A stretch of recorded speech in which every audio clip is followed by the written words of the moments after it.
So I'm Sara Gibbeson and I am a freelance illustrator, and I've been chosen as one of 4 artists to do some work for the new Tyne and Wear Metro fleet of trains.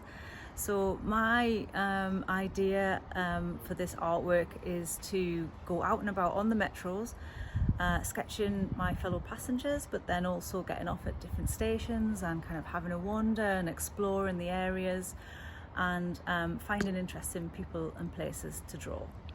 So very often I'll just kind of find a nice little spot, like in a cafe or just on a park bench, and I'll kind of just capture some of the details of the buildings or the natural surroundings, but I'll also try and capture the people that are kind of walking past me or standing having chats, and really just through line trying to capture everyday moments and the gestures that people make, not necessarily focusing on detail and capturing likeness, but just really trying to kind of tell a little story of where I am in that moment and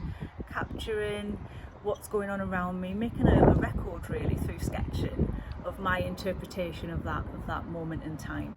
So my next step is to take the drawings that I've been gathering out and about, and I scan them into my computer, and I work often in digital software to then play with those sketches and collage them together. I often change the colour of the line so that some drawings stand out more than others, or some are sort of forced into the background or the foreground using colour. I use quite a limited palette. I'm really focused on the kind of quality of line and capturing, like I say, those little kind of details and those larger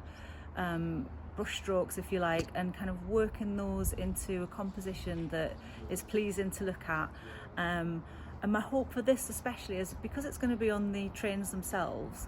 Some people will be stood much further back, other people might be sat right next to the artwork. So I'm really looking to find ways to use scale in that and kind of make sure that even if you stood at the far end, you'll see and recognise something within the artwork. But if you're sat close up, you might find smaller details and kind of little kind of scenes within the larger scene that will be interesting. So my overall hope is that people will enjoy looking at it and see little areas of interest, possibly recognise little scenes from their own communities, or just see them, their own lives in the artwork really.